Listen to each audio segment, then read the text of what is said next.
اعوذ باللہ من الشیطان الرجیم بسم اللہ الرحمن الرحیم۔ قرآن پاک کا ترجمہ اور تفسیر الحمدللہ ایک سلسلہ شروع کیا تھا جس کے 2 درس پہلے گزر چکے ہیں سورہ فاتحہ کے متعلق، تو آج سے انشاءاللہ سورہ بقرہ کی ابتدا کریں گے۔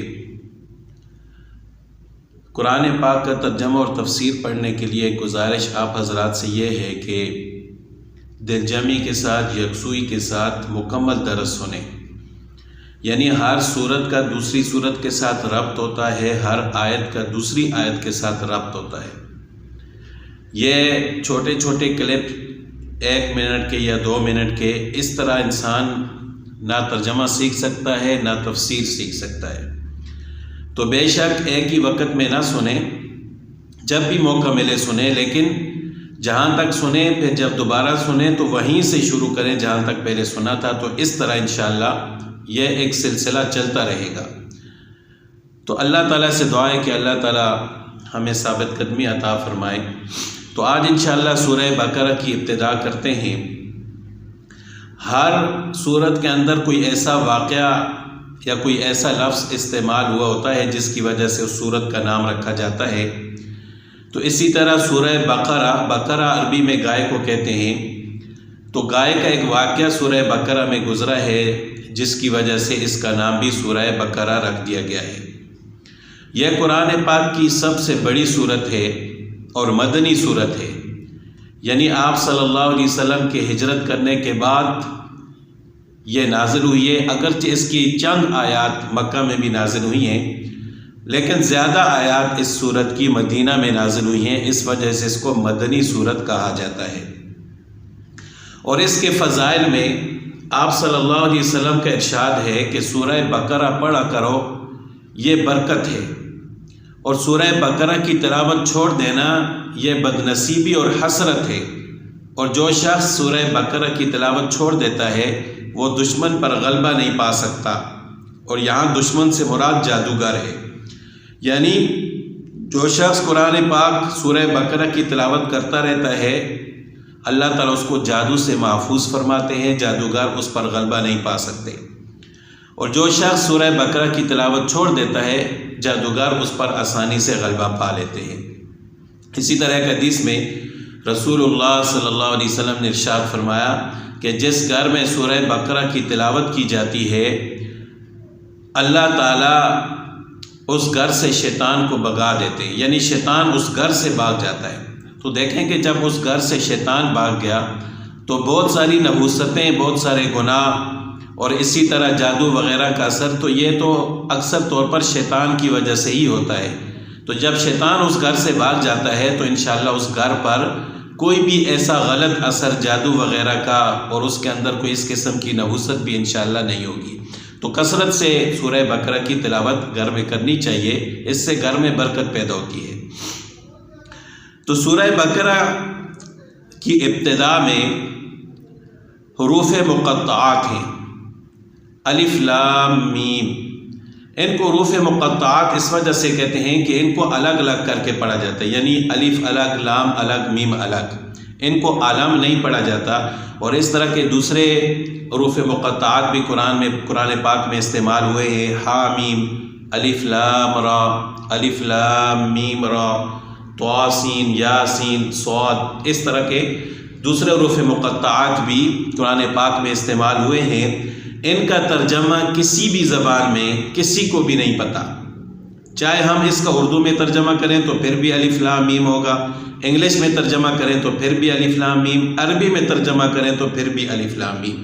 یہ ایک راز ہے جو صرف اور صرف اللہ تعالیٰ کو معلوم ہے، اور اگر ہو سکتا ہے آپ صلی اللہ علیہ وسلم کو اللہ تعالیٰ نے بطور راز کے بتا دیا ہو کہ اس کا کیا مطلب ہے، لیکن آپ صلی اللہ علیہ وسلم نے امت کو نہیں بتایا کہ اس کا کیا مطلب ہے۔ اس وجہ سے ہمارا یہ عقیدہ ہونا چاہیے کہ یہ حروف مقطعات اللہ تعالیٰ کی طرف سے ہیں، یہ قرآن پاک کا حصہ ہے، اور اس کا مطلب صرف اور صرف اللہ تعالیٰ کی ذات جانتی ہے، اللہ تعالیٰ کے علاوہ کوئی بھی ان حروف مقطعات کا مطلب نہیں جانتا۔ تو لہٰذا الف لام میم کا ترجمہ بھی الف لام میم ہی ہوگا۔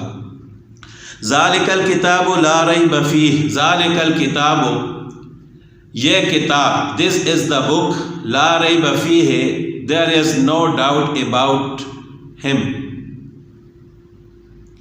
دیر از نو ڈاؤٹ اباؤٹ اٹ، یہ وہ کتاب ہے جس میں کوئی شک نہیں.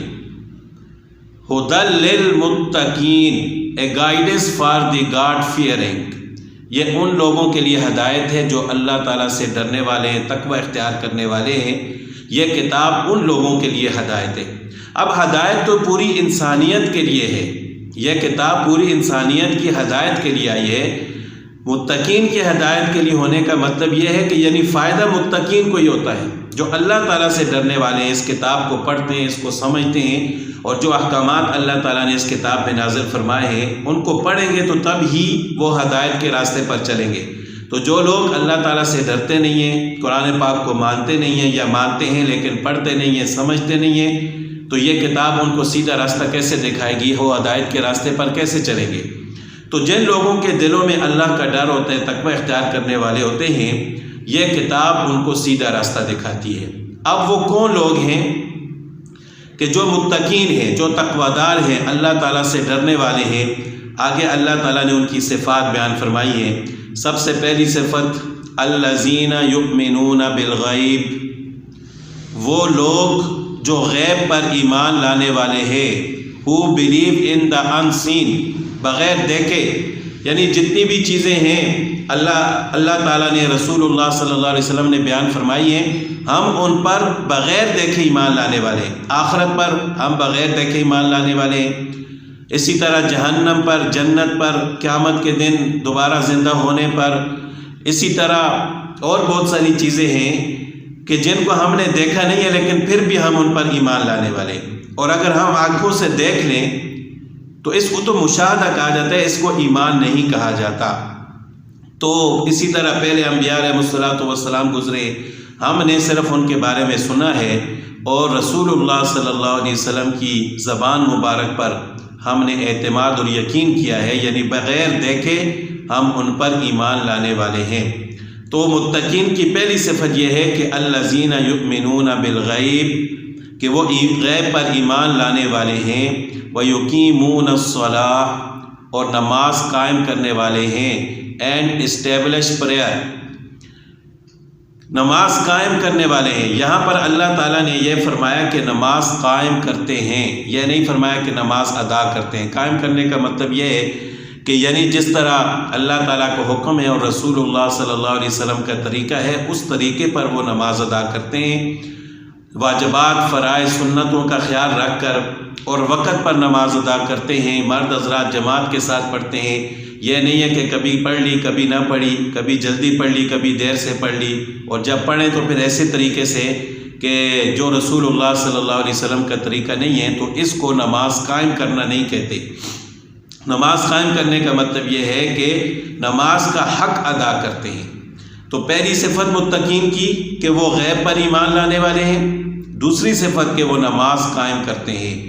اور تیسری وَمِمَّا رَزَقْنَاهُمْ يُنْفِقُونَ، اور جو ہم نے ان کو دیا ہے اس میں سے خرچ کرتے ہیں. And spend out of what we have provided them. وَمِمَّا، اور اس میں سے رَزَقْنَاهُمْ پرووائڈیڈ دیم، ہم نے ان کو دیا ہے.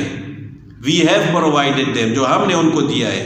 يُنْفِقُونَ اسپینڈ آؤٹ، اس میں سے وہ خرچ کرتے ہیں. تو یہ خرچ کرنا یہ بھی ایمان والوں کی اور متقین کی علامت ہے. اور دیکھیں کہ اللہ تعالیٰ نے فرمایا کہ وَمِمَّا رَزَقْنَاهُمْ، جو ہم نے ان کو دیا ہے. یعنی پہلی بات تو ان لوگوں کو ذہن میں رکھنی چاہیے کہ یہ مال ہم نے ان کو دیا ہے، وہ یہ نہ سمجھے کہ ہم اس کے مالک ہیں. اور دوسری بات کہ اس میں سے اللہ تعالیٰ نے یہ نہیں فرمایا کہ جو کچھ ہے سب کچھ اللہ کے راستے میں خرچ کر دو، نہیں، اس میں سے یعنی جتنا اللہ تعالیٰ نے فرض کیا. جس طرح زکوٰۃ ہے وہ 2.5% فرض ہے، اسی طرح صدقہ فطر ہے، قربانی کے موقع پر ہم قربانی کرتے ہیں. تو یہ اس کا مطلب یہ تو نہیں ہے کہ جو کچھ ہمارے پاس ہے وہ سب کا سب ہم اللہ کے راستے میں خرچ کر دیتے ہیں، اس میں سے کچھ حصہ. تو اسلام جو ہے وہ ہمیشہ خرچ کرنے کی ترغیب دیتا ہے. کنجوسی اور بخل سے اجتناب کرنے کا حکم اسلام دیتا ہے. اسلام بخل اور کنجوسی کو پسند نہیں کرتا۔ جو لوگ اللہ تعالیٰ کے راستے میں خرچ کرتے ہیں اللہ تعالیٰ ان کو اور بھی عطا فرماتے ہیں۔ حدیث پاک میں آتا ہے کہ اللہ تعالیٰ کی طرف سے ایک فرشتہ مقرر ہے جو ہمیشہ یہ دعا کرتا ہے، اللہم آت منفقا خلفا، یا اللہ خرچ کرنے والے کو اس کا بدلہ عطا فرما، یعنی اس کو اور بھی عطا فرما، وممسکا تلفا، اور جو خرچ نہیں کرتا، کنجوسی کرتا ہے، بخل کرتا ہے، یا اللہ اس کے مال کو ہلاک کر دے۔ تو یہ شیطان کی طرف سے وسوسہ ہوتا ہے کہ ہم زکوٰۃ نہ دیں، قربانی نہ کریں، صدقہ فطر نہ دیں، اور جن لوگوں کے ہمارے اوپر حقوق ہیں ان کے حقوق ادا نہ کریں تو ہم امیر ہو جائیں گے، ہمارے پاس بڑا پیسہ ہوگا۔ ایسا پیسہ ہلاک ہو جاتا ہے، ضائع ہو جاتا ہے۔ اور پھر گھر والوں پر خرچ کرنے کا بھی ثواب ہے۔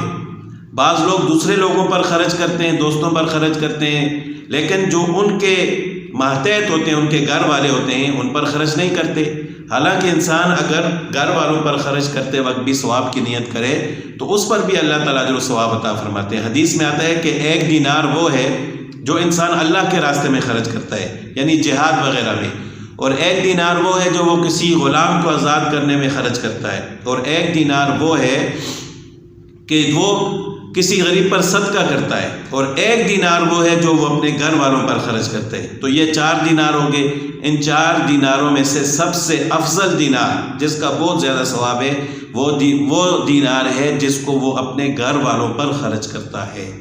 تو اپنے گھر والوں پر خرچ کرنے کا تو بہت زیادہ ثواب ہے، صرف ہم نے اپنی نیت کو درست کرنا ہے کہ جب بھی ہم اپنے گھر والوں پر، بچوں پر، والدین پر خرچ کریں تو یہ نیت رکھیں کہ یہ اللہ کا حکم ہے، اس لیے میں خرچ کر رہا ہوں۔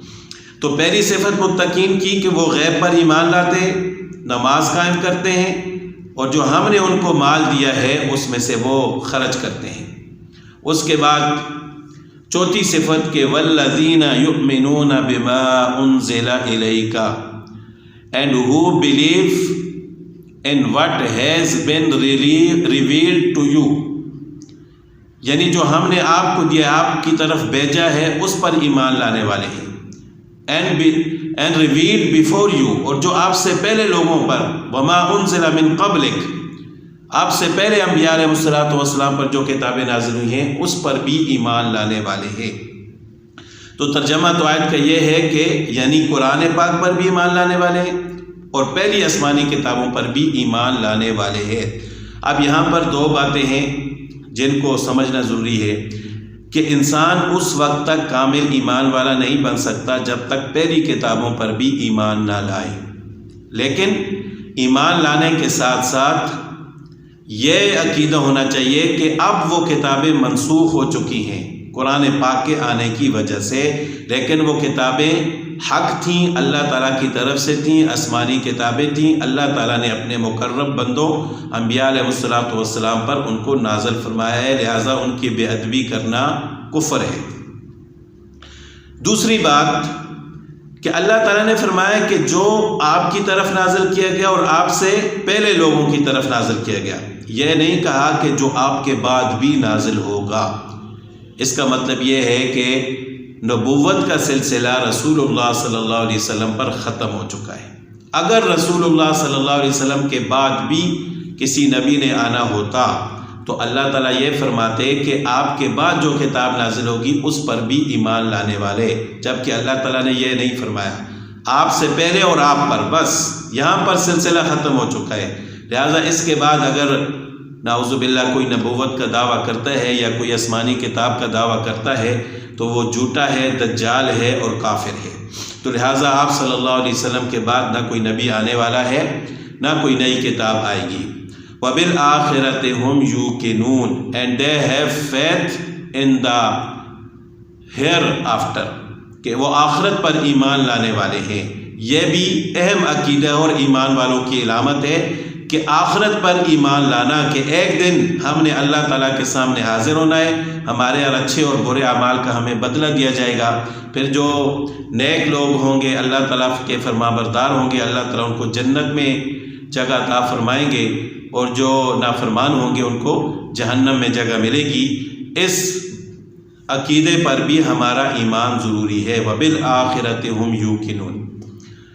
اس کے بعد اللہ تعالیٰ نے فرمایا کہ یہ جو صفات ہے متقین کی، ھدی للمتقین، آگے ان کی صفات تھیں، آگے اللہ تعالیٰ نے فرمایا کہ اولئک علی ھدی من ربہم، یہی وہ لوگ ہیں جو اپنی رب کی طرف سے ہدایت پر ہیں۔